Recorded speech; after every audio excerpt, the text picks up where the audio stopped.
هذه هي قصة أعظم حرب في تاريخ العالم. إنها قصة أوقات رهيبة، زمن ارتكبت فيه جميع الأعمال الشريرة. قتل 74 مليون إنسان، 5.5 مليون ألماني، 21 مليون صيني، 21 مليون روسي، و6 ملايين يهودي، و3.5 مليون ياباني. صور الماضي ترسل رسائل عبر الزمن، إنها إنذار من الماضي إلا إذا نسينا.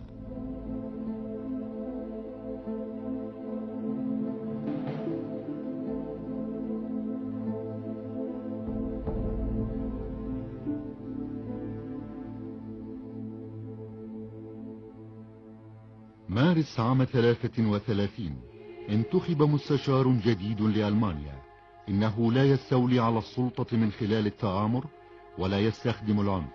أصبح مستشارا وفق قوانين الديمقراطية الألمانية، ديمقراطية وعد علنا بتدميرها وبإنهاء العمل الذي لم ينجز في الحرب العالمية الأولى بواسطة الدماء إذا لزم الأمر.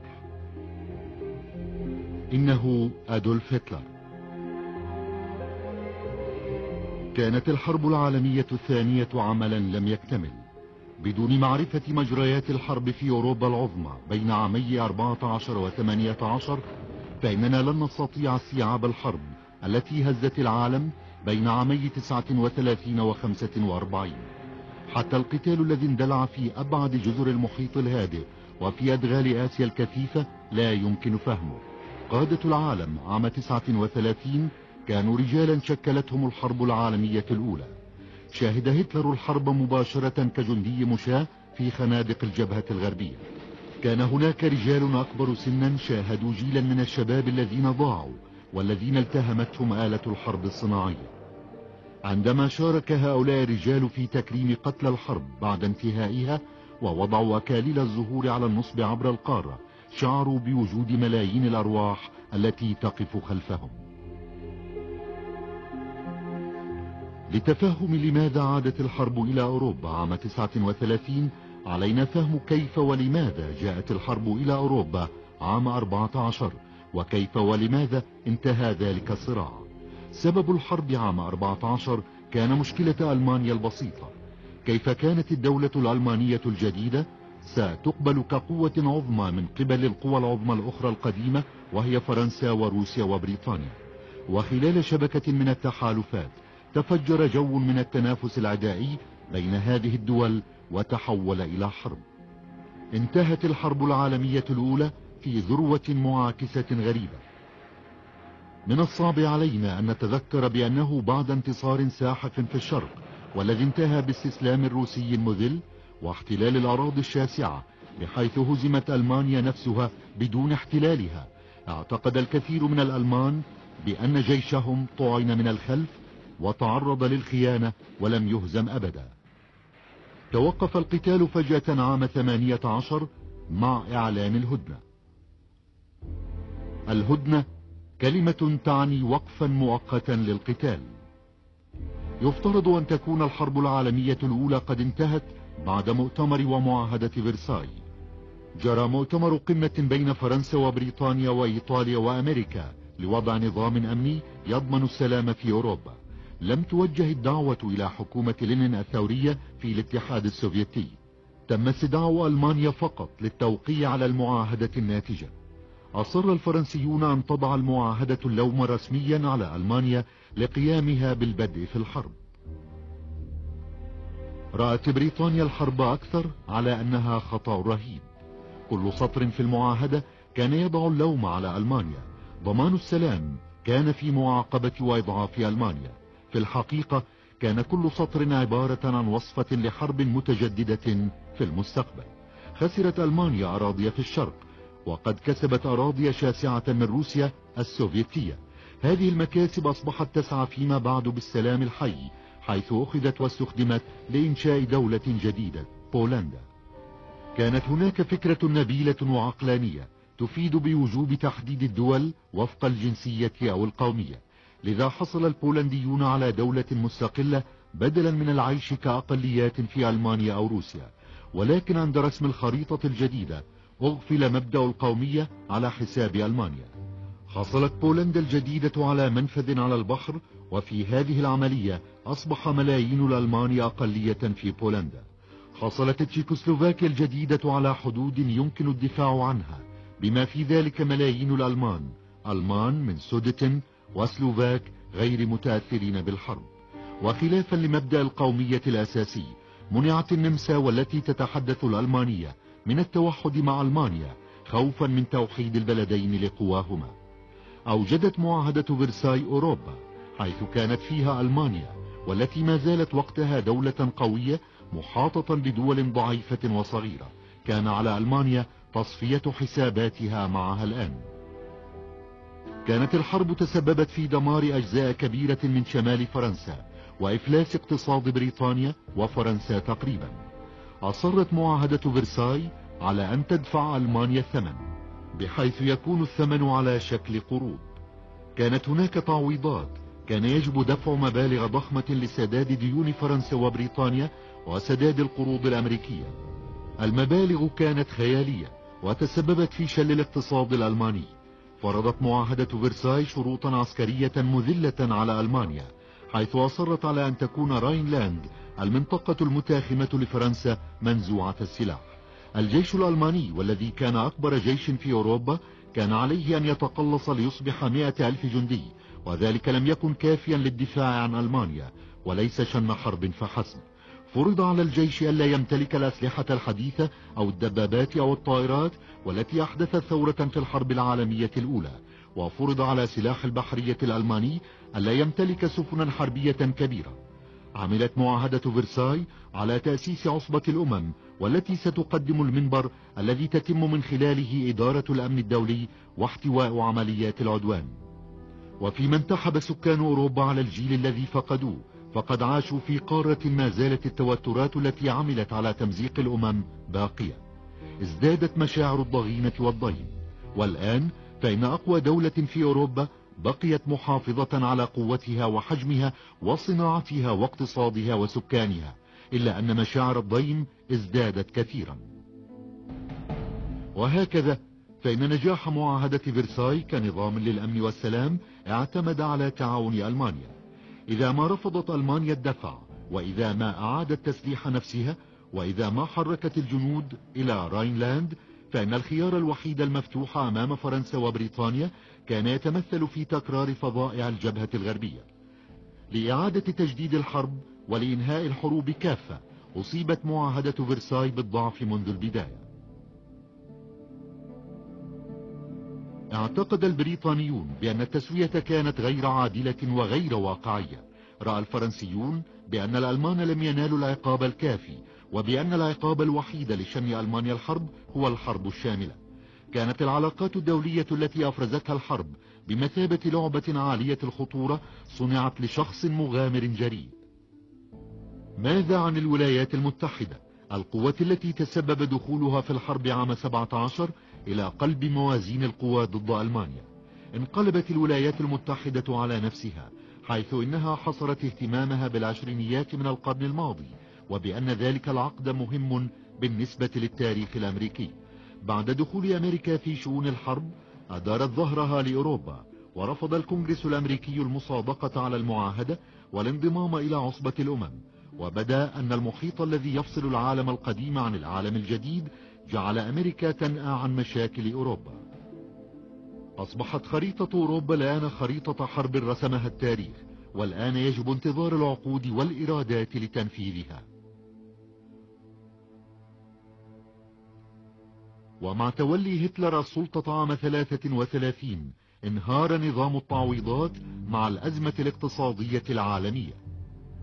بقي نظام التعويضات قضية رئيسية لمدة 13 عاما، وأبقى الحرب حية. انتقلت ألمانيا من كارثة مالية لأخرى، وعانت من التضخم والبطالة التي شهدتها عشرينيات القرن العشرين، والتي تسببت بها بريطانيا وفرنسا. شعر الألمان بتعرضهم للسرقة، ورأى الفرنسيون بأن الألمان حاولوا الامتناع عن الدفع. رأى البريطانيون بأن التعويضات كانت جزءا من المشكلة، وبأن توفرها بكثرة سيعيد الاقتصاد الأوروبي لقوته. السيطرة على البنوك بداية الثلاثينيات تسببت في شطب دفعات التعويض وفي فقدان مصداقية الحكومة الألمانية، وساعد ذلك أيضا في قدوم هتلر إلى السلطة.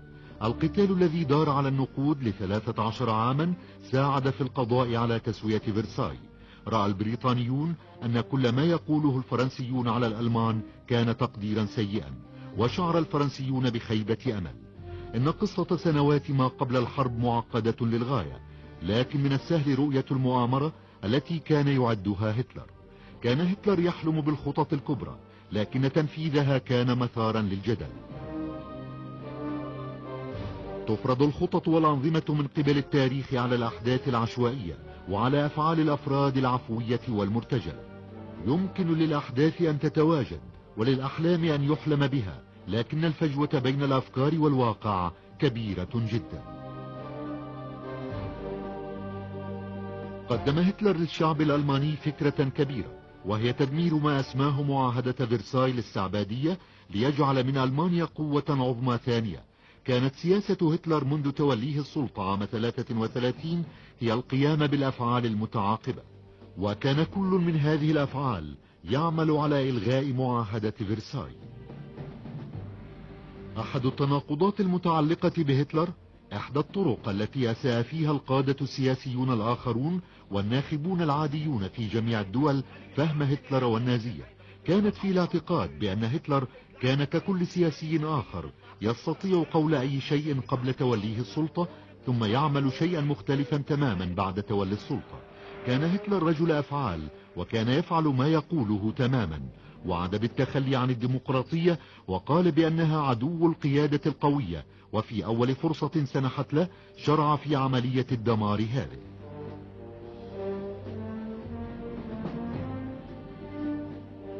بعد توليه السلطة بشهر احترق الرايخستاج أو البرلمان الألماني كلية.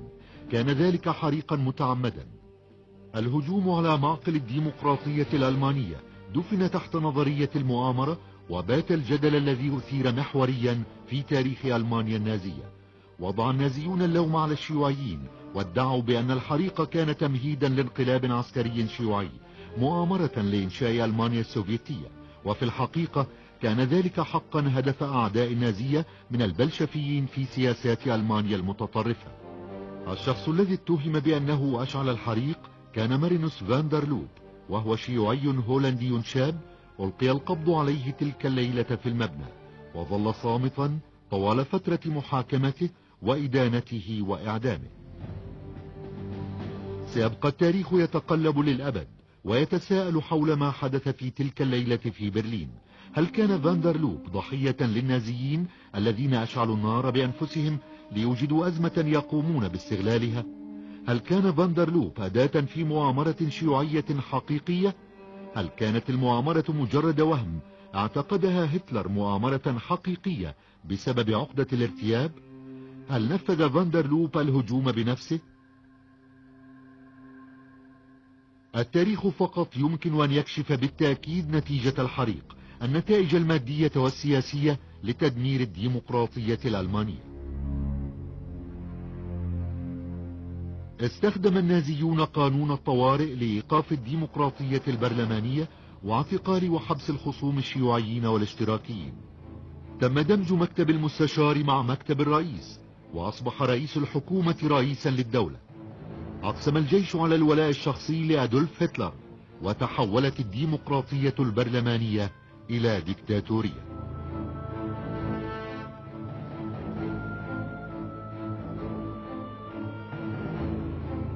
الآراء المبهمة حول مسؤولية اليهود عن الحرب، والتي بدت غريبة عندما كانت النازية حزبا معارضا، تحولت إلى أفعال حقيقية. وفق ما يقوله هتلر، سعى اليهود للقضاء على الشعوب الألمانية النوردية الآرية، وتسببوا في وقوع الحرب بين البريطانيين والألمان. كان هتلر يؤمن باستخدام اليهود للشعب السلافي من خلال الشيوعية السوفيتية لتهديد الجنس الألماني. كانت النتيجة اضطهاد الشعب اليهودي والتجارة اليهودية، والتي انتشرت في كل أجزاء المجتمع الألماني.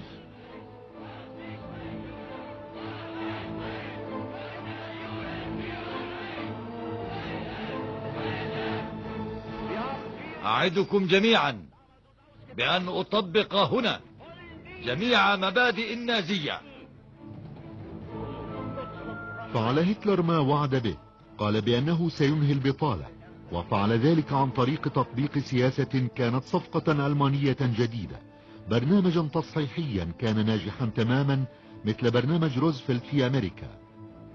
كانت النقود تضخ في الاقتصاد من خلال الأعمال العامة الهائلة، حيث أوجد ذلك الوظائف ورفع مستوى الطلب والإنتاجية في ألمانيا. صورة خالدة من الثلاثينيات لهتلر والنازيين الآخرين وهم ينتجون الأوتوبانات بكل فخر، إنها طرق المستقبل الرئيسية للعصر الجديد. كانت صفقة أو خطة أكثر قسوة من خطة روزفلت. تدمير النقابات المهنية جعل التحكم في الاقتصاد أسهل من أمريكا. المسيرات النازية الكبيرة والتي أذهلت المشاهدين كانت التعبير الحقيقي عن الأمة التي كانت تسير بكل طواعية وسعادة وامتنان على خطى رجل واحد وعقل واحد. عام 33 كان نظام التعويضات قد انهار كلية. قام هتلر أولا بالهجوم على مبدأ نزع السلاح. الزعماء الذين سبقوا هتلر في الحكم كانوا طرفا في الاجتماعات التي كانت تطالب بإعادة النظر في معاهدة نزع السلاح. أدرك هتلر بأن فرنسا ضعيفة جدا ولا تستطيع القيام بأي شيء، أما بريطانيا والتي اعتقدت بأن المعاهدة كانت غير منصفة انسحبت من المباحثات وأمرت بإعادة التسلح. كانت مقامرة. غضب الفرنسيون وبدأت ألمانيا ببناء السفن الكبيرة، وبدأت علنا ببناء الدبابات، وبدأت الأجواء تمتلئ بطائرات لوفتفافا. لم يحدث شيء. تحدى هتلر البريطانيين والفرنسيين على القتال. نجحت المقامرة. لم يحدث شيء. انسحب هتلر من عصبة الأمم ببساطة. لم يحدث أي شيء.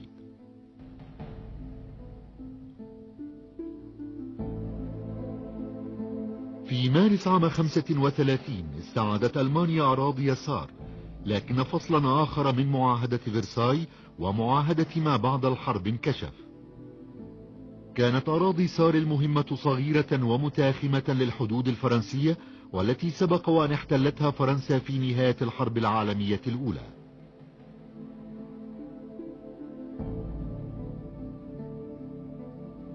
وعدت معاهدة فرساي أنه بعد 15 عاما من الاحتلال الفرنسي سيختار سكان سار الحكم الفرنسي أو الحكم الألماني أو الاستقلال بعملية استفتاء. مضت الآن سنتان على نظام هتلر. كان سكان سار يدركون بأن الاتحاد مع ألمانيا كان يعني الانضمام إلى نظام ديكتاتوري عدواني، وبأن الاقتراع سيكون ديمقراطيا لإنهاء الديمقراطية. كان سكان سار مثقفين وأذكياء.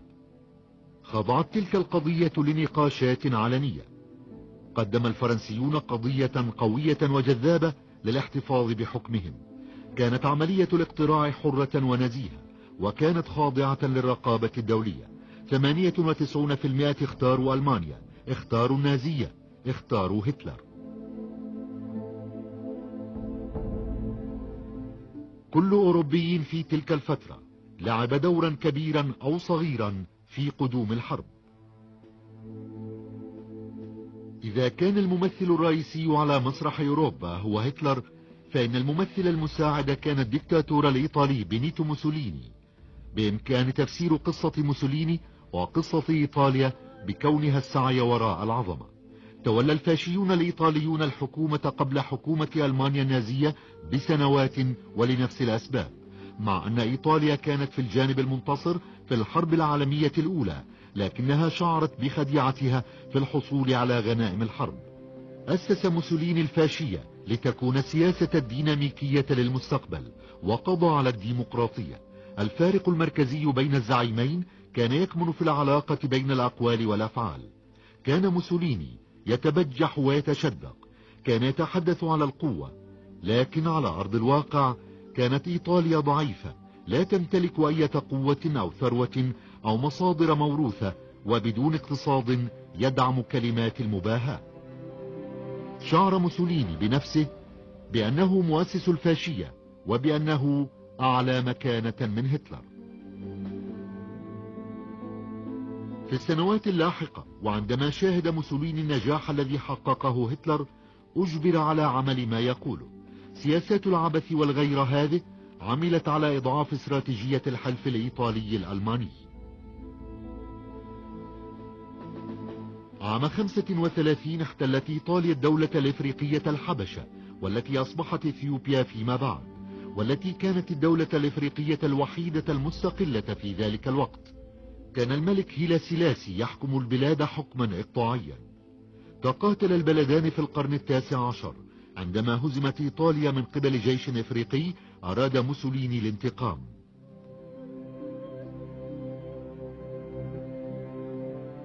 كانت لدى الحبشة خطط توسعية إمبريالية تتعارض مع المصالح الإيطالية والتي تمركزت في مستعمرتها في الصومال.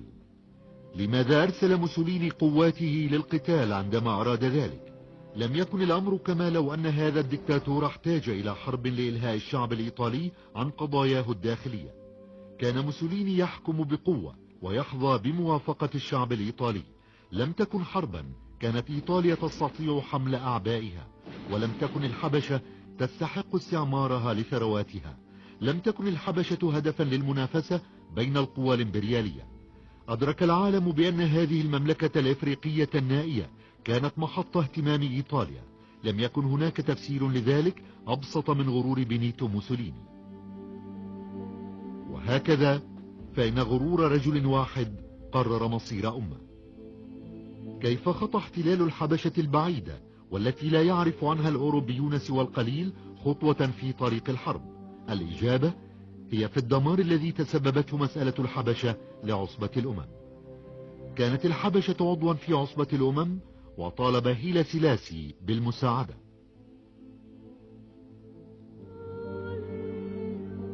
ناقشت عصبة الأمم القيام بعمل، وفرضت عقوبات اقتصادية محدودة، لكنها لم تكن عقوبات ذات تأثير تدميري في الثلاثينيات، حيث تمثلت في وقف إمدادات البترول.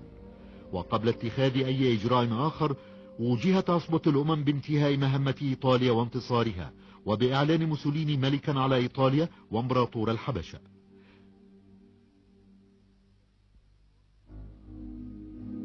كان هتلر يراقب هذه الأحداث، ومع أن ألمانيا لم تكن عضوا في عصبة الأمم، لكنها كانت تنظر إلى العقوبات المفروضة على إيطاليا بكل ريبة. راقب هتلر عدم مقدرة الأمم على القيام بأي عمل ضد العدوان، وقرر القيام بخطوته التالية: إعادة احتلال أراضي الراين. منعت معاهدة فرساي ألمانيا من وضع القوات مقابل الحدود الفرنسية، وفي 7 مارس عام 36 أمر هتلر جنوده بعبور نهر الراين، وكانت مقامرة. لو قررت فرنسا الدخول في حرب مع ألمانيا لما تمكنت ألمانيا من مقاومة أي احتلال، لأن قوتها لم تكتمل بعد. كانت مقامرة فاز بها هتلر.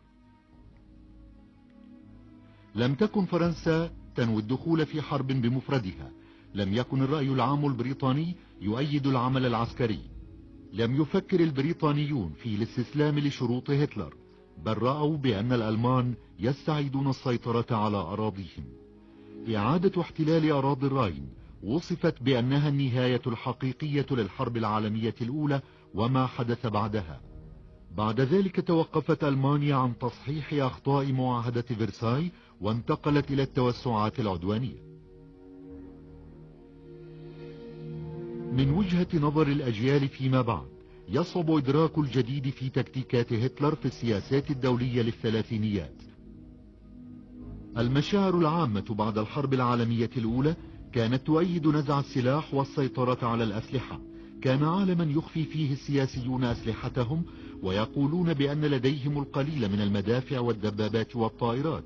كانت الدول تخفي بناء السفن الضخمة. عام 34 وفي البرلمان البريطاني كان هناك نقاش حاد بين رئيس الوزراء بولدوين ووينستون تشرشل المستقل حول حجم سلاح الجو الألماني. ادعى تشرشل بأن الألمان يمتلكون سلاحا جويا سريا أقوى بعدة مرات من سلاح الجو البريطاني. قلب هتلر العالم رأسا على عقب، وادعى امتلاكه قوة أكثر مما يمتلك حقا، وفي هذا العالم المليء بعقدة الارتياب والأسرار العسكرية لم يشك أحد أبدا بأن تبالغ دولة في قوتها.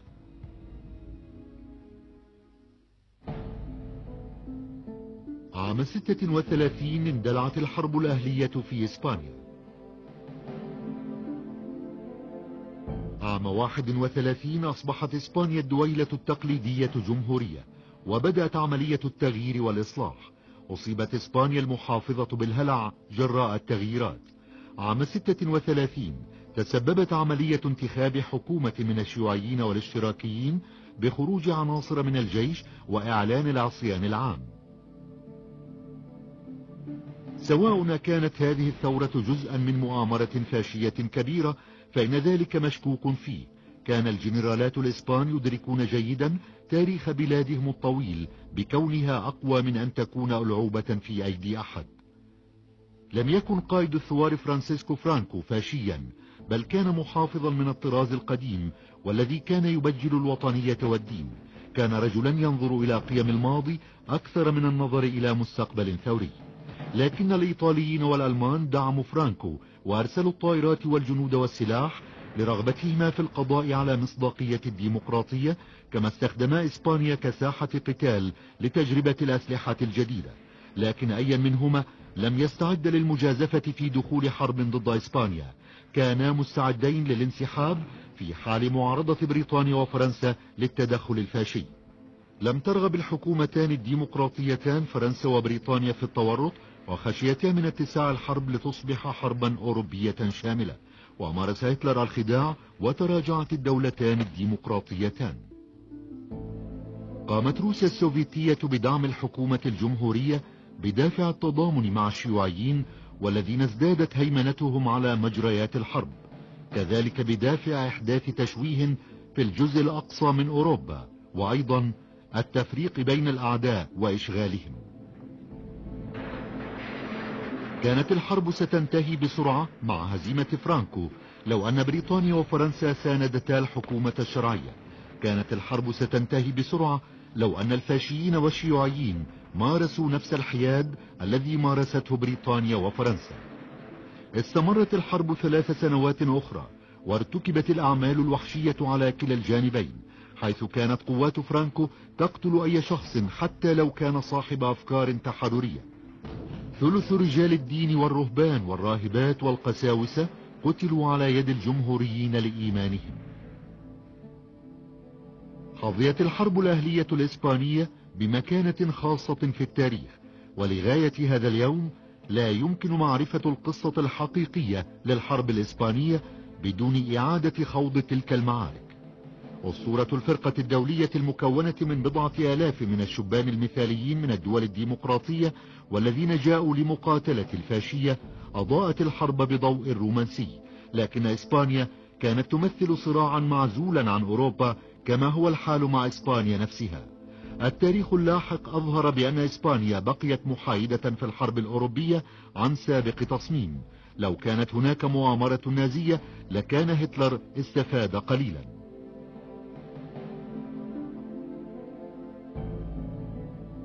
بعض أولئك الشبان الذين حاربوا إلى جانب قضية الجمهوريين كانوا من أمريكا.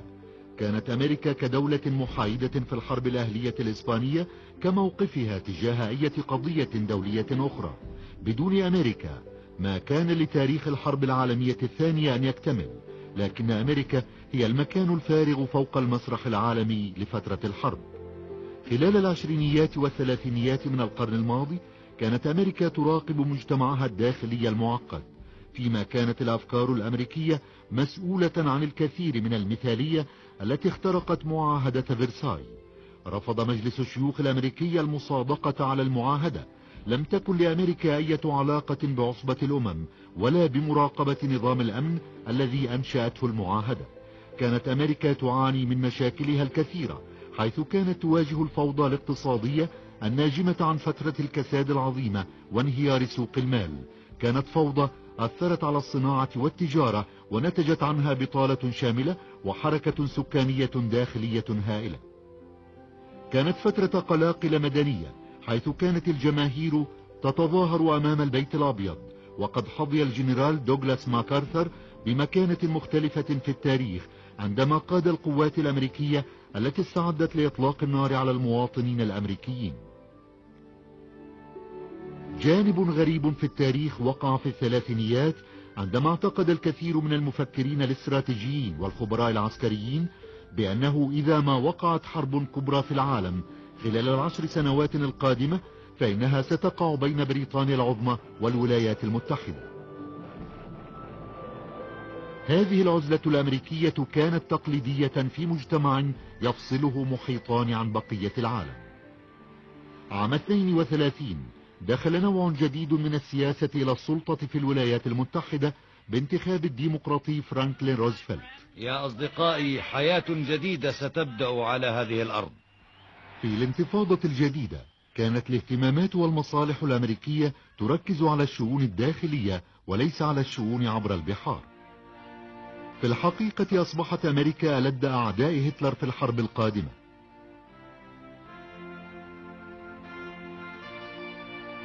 التقليل من شأن أمريكا كان أعظم أخطاء الدكتاتور النازي. كان هتلر يعتبر أمريكا دولة لا تشكل تهديدا وبأنها ضعيفة عرقيا، حيث يسيطر عليها اليهود ومتصدعة بسبب سكانها الأفرو أمريكيين. عزلة أمريكا انعكست في قوتها العسكرية. بطريقة ما كان هتلر محقا. لم يكن بإمكان أمريكا أن تهدد أي دولة في الثلاثينيات، فيما اعتبرت ألمانيا تقييدها بجيش مكون من 100,000 جندي فقط إهانة لها. كان مجلس الشيوخ قد حدد عدد الجيش بحوالي 135,000. القوات الضعيفة تعني بأنه حتى لو أرادت أمريكا إبداء رأيها فإنه سيكون ذات أهمية قليلة. عام 35 قام مجلس الشيوخ بتدعيم الجدار ضد العالم بتشريع قوانين الحياد. كانت هذه القوانين نتاج نظرية المؤامرة، وقام مصنعو الأسلحة الأمريكية بهندسة دخول أمريكا الحرب العالمية الأولى. القوانين الجديدة حظرت بيع الأسلحة لأي دولة في حالة حرب.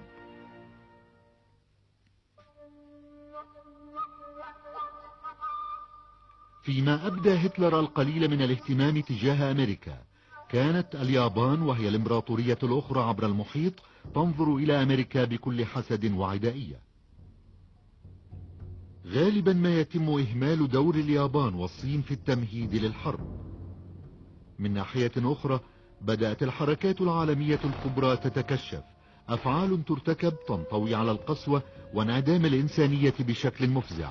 كانت هناك مؤامرات كبرى وخطط حربية تحاك في اليابان. عام 26 اعتلى امبراطور جديد عرش اليابان هيروهيتو، وكتقليد متبع هناك اختير اسم لتلك الحقبة من الحكم الجديد. كان الاسم هو شوا، وهي حقبة السلام المزدهر. السنوات التي تبعت ذلك جلبت كل شيء ما عدا السلام للشعوب اليابانية والآسيوية. في السنوات التي سبقت الحرب تحولت اليابان إلى مجتمع حديث. التغييرات التي حدثت قبل ذلك بدأت تنتهي. كان هناك ركود اقتصادي وبطالة عالية وفقر منتشر. وقفت اليابان بجانب القوى المنتصرة في الحرب العالمية الأولى، لكنها لم تجن إلا بعض السلام. تخلي بعض الدول الأوروبية مثل إيطاليا وألمانيا عن الديمقراطية بدا وكأنه يلمح إلى اليابان بأن عليها هي الأخرى التخلي عن الأفكار الأجنبية والعودة إلى المجتمع التقليدي. كانت هناك حاجة للتوسع من الجزر اليابانية المزدحمة، والتي كانت تنقصها المصادر الطبيعية من أجل إدارة مجتمع صناعي حديث، بالإضافة إلى أن ذلك سيكون مخرجا لمشاكل الركود الاقتصادي والبطالة. كانت اليابان تنظر إلى الصين بعين الجشع وتعارض استغلال القوى الأوروبية لثروات الإقليم. أصبحت اليابان حليفة للقوى الفاشية، لكنها لم تكن دولة فاشية. اندمجت الحاجات الاقتصادية والجشع مع الميثولوجيا التقليدية لتشكيل وجهة نظر عالمية فريدة. تشبع المجتمع الياباني على المستويات كافة بين الحروب بالمذهب المتعلق بتفوق الجنس الياباني، وكان الإمبراطور يمنح الجنس الياباني تميزا وتفوقا على الشعوب الأخرى التي فقدت ارتباطها به. شهدت هذه الفكرة أو هذا المذهب حربا مستقبلية حددت اليابان من خلالها الأجزاء الأقل حظا في آسيا. كانت حرب هيمنة دولية حاربت فيها اليابان وأمريكا. وبصفتها دولة صناعية متقدمة شاركت اليابان في استغلال الأمم الصناعية للصين. عملت عدة معاهدات لتتيح لهذه الدول الاستيلاء على أراضي داخل الصين مع حق نشر القوات العسكرية. كانت مقاطعة هونغ كونغ البريطانية مثالا. ومن هذا التواجد خططت اليابان للتوسع. في عام 31 رتبت اليابان هجوما صينيا مزيفا على القوات اليابانية في منشوريا، وردا على ذلك قام الجيش الياباني باحتلال هذه المقاطعة الصينية وأعاد تسميتها لتصبح مانشوكيو، وقام بتنصيب حكومة تابعة بقيادة آخر امبراطور للصين بويي. مع هذا التبرير لسياستهم التوسعية العدوانية حصل العسكر على المزيد من القوة وأصبحوا القوة المهيمنة والمحرك الرئيسي للسياسة اليابانية. إن غزو منشوريا هو نقطة تحول مهمة في الطريق إلى الحرب. كانت أول ضربة موجهة إلى عصبة الأمم. بعد مرور سنة على إكمال اليابانيين لغزوهم أصدرت عصبة الأمم تقريرا مكتوبا بعناية يدين العمل الياباني. لم يحدث أي شيء.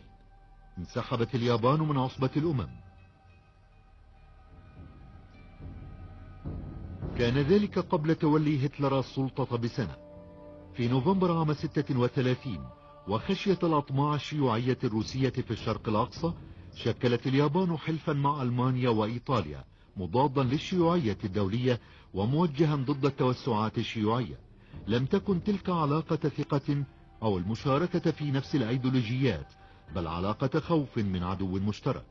أدركت اليابان بأنه لا يمكن التوفيق بين العنصرية النازية البيضاء وتفوقهم العرقي. عام 37 اندلعت الحرب الشاملة بين الصين واليابان، والسبب مرة أخرى كان هجوما ملفقا من الصين على الجنود اليابانيين.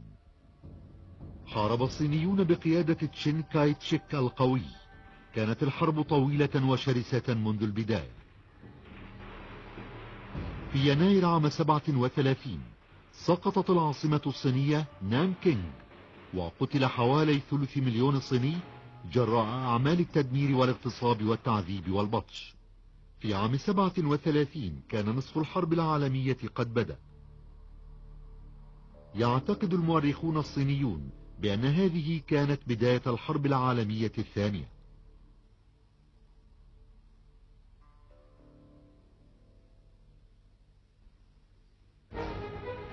كانت روسيا الستالينية هي الاستثناء الوحيد بين الدول التي لحق بها الضيم مع نهاية الحرب العالمية الأولى. كان اهتمام روسيا بالعلاقات الدولية حذرا وواقعيا، وكان يهدف إلى ضمان عدم تشكيل أي تحالفات رأسمالية كبيرة ضد البلشفية. كانت تلك فترة التحول الصناعي في الاتحاد السوفيتي. كانت فترة خطط ال5 سنوات. كانت تلك السنوات سنوات التطهير. كل روسي بما فيهم ستالين كان يعيش في رعب، في خوف من العدو في الوطن، في الخوف من الخيانة والاعتقال في معسكرات العمل أو الإعدام. الملايين تعرضوا للموت أو الاختفاء. ووسط الرعب الستاليني بالطبع كانت هناك كارثة مخيفة يتعرض لها الديمقراطيون، والتي تفسر الكثير مما نسميه الآن بسياسة التهدئة. من كان أسوأ في الثلاثينيات، هتلر أم ستالين؟ بالنسبة لأوروبا الغربية بدت البلشفية أعظم شرا، وهتلر كان على الأقل ضد الشيوعية. أفعال السياسيين الذين ارتدوا البذلات، الديمقراطيون الذين واجهوا هتلر، هي نظيرة العدوان النازي. تاريخ الحرب الأسطوري يدين هذه الأفعال حيث تدل على الاستسلام لهتلر. الحقيقة أكثر تعقيدا، فمجرد أنه وقع على معاهدة فرساي، ولأن القوى أو الدول المنتصرة لم تفرض أي عقوبات سوى المفاوضات والتنازلات والتسويات، فقد أضحت سياسة الاسترضاء الطريقة لمعالجة المشاكل. مع بداية الثلاثينيات كانت السياسة البريطانية في أيدي جيمس رمزي ماكدونالد. كان أول رئيس وزراء بريطاني اشتراكي ومعاديا نشطا للحرب العالمية الأولى. كان ماكدونالد يؤمن بأن ألمانيا تعرضت للظلم وبأنها تستحق الإنصاف. خليفته منذ عام 32 كان ستانلي بولدوين. كان هادئا تنقصه قوة الشخصية، وكان يرفض الفزع من جراء عدوانية هتلر، ويعتقد بأن فرنسا مصابة بعقدة الخوف. إذا كانت السياسة البريطانية يقررها رجال اعتقدوا بأن ألمانيا تستحق معاملة أفضل ويرفضون الانزعاج من هتلر، فإن السياسة الفرنسية كانت تقررها عواطف أكثر تعقيدا. شعر الفرنسيون بتهديد واضطهاد ألمانيا لهم، لكنهم كانوا غير قادرين على القيام بأي عمل ضد النازية. رفضوا القيام بأي عمل بدون مساعدة بريطانيا. كانوا مقتنعين بأن الحرب قادمة، إلا أنه لم يكن بالإمكان عمل شيء. نظرتهم للعالم عبرت عن نفسها بشكل مادي.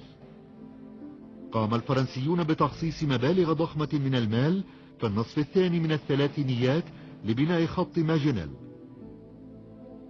سمي نسبة إلى وزير الدفاع الفرنسي الذي ابتدع الخطة. كان الخط عبارة عن تحصينيات معقدة ومتطورة، امتد من سويسرا إلى لوكسمبورغ والحدود البلجيكية، وصمم لإيقاف أي هجوم ألماني. نقطة الضعف الكبرى في الخط أنه لم يمتد عبر الحدود الفرنسية الغربية بأكملها. كان عملا غير لائق سياسيا أن يتم مد التحصينات ضد بلجيكا الدولة الصديقة والمحايدة. استحكم حوالي 500,000 جندي فرنسي في مدن حربية تحت الأرض، وعملوا في مخازن الأسلحة والغرف المحصنة تحت الأرض والطرق وسكك الحديد تحت الأرضية. قوة خط ماجنل عكست العقلية الاستراتيجية الفرنسية.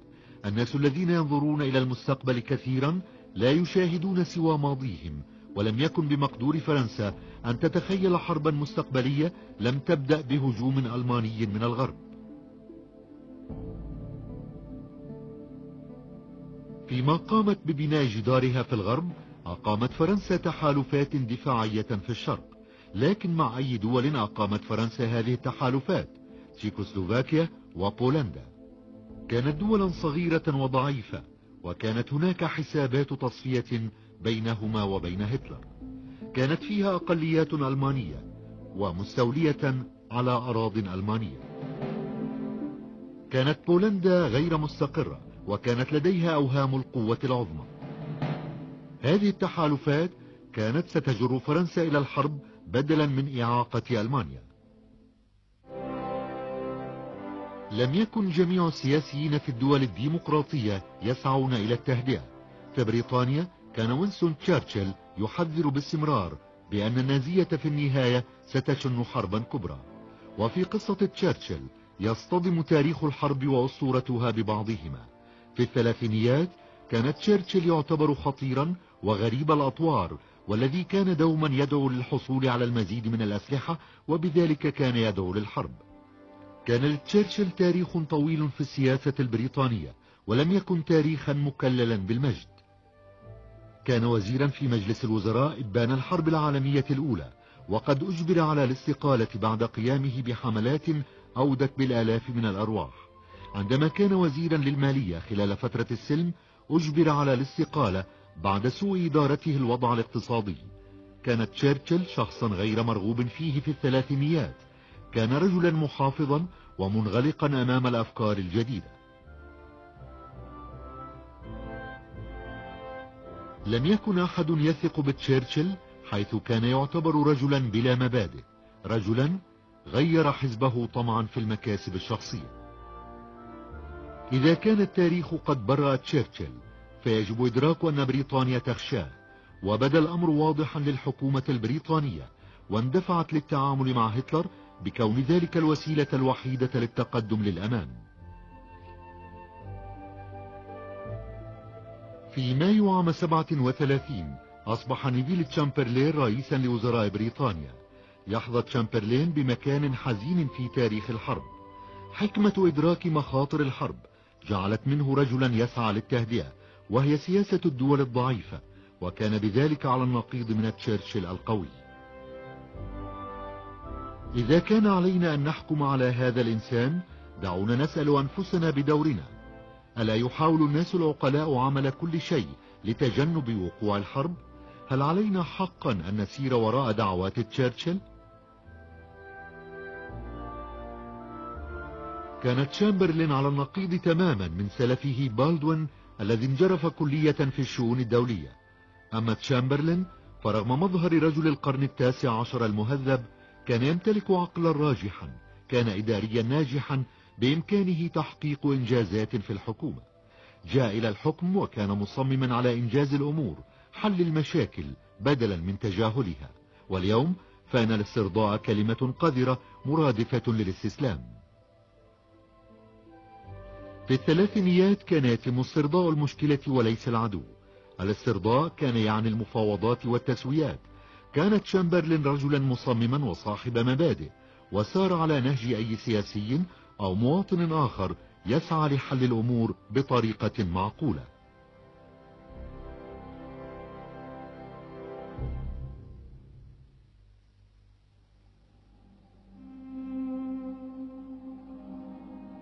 بعض المؤرخين يرون في قيام ألمانيا بضم النمسا عام 38 بداية للعد التنازلي للحرب العالمية الثانية. أما جميع الأفعال السابقة فقد كانت بمثابة إلغاء العقوبات التي فرضتها اتفاقية فرساي على ألمانيا. الأنشلوس كان اتحادا مكلفا. كانت النازية تؤمن بأن جميع الشعوب الألمانية يجب أن تكون أعضاء في نفس الدولة، وهتلر نفسه مولود في النمسا. الأنشلوس الاتحاد زاد من القاعدة السكانية الألمانية، وعزز القوة الاقتصادية، وجعل من التوسعات الأخرى أمرا ممكنا. كان الاتحاد أول خطوة في دفع الجبهة الألمانية إلى الشرق، والتي كان هتلر يؤمن بأنها مصير ألمانيا. كان الحزب النازي النمساوي في حالة هيجان واضطراب مستمرين ضد الحكومة النمساوية. كان هناك تاريخ من العنف، من التهديدات والمحاولات الانقلابية. عام 36 قام المستشار النمساوي شوسنيك بالتوقيع على ما كان يعرف باسم اتفاق الشرف مع هتلر. تم تقديم التنازلات إلى النازيين، لكن الاضطرابات بقيت مستمرة. بعد ذلك بسنتين وفي فبراير من عام 38 التقى هتلر وشوسنيك ثانية، وتم الاتفاق على أن يتولى متعاطف مع النازية الوزارة المسؤولة عن الأمن النمساوي. رأت الحكومة في ذلك جزءا من الاستيلاء التدريجي على النمسا، واقترحت التصويت على الاتحاد.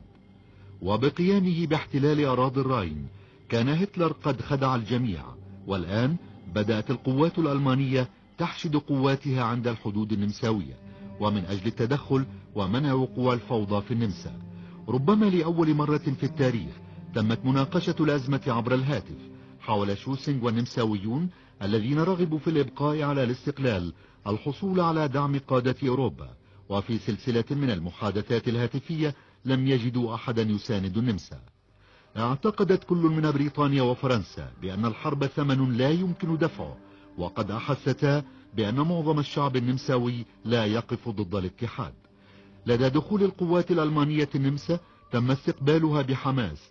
كان هتلر بالنسبة لهم بطلا، وأصبحت النمسا الآن جزءا من الرايخ الثالث.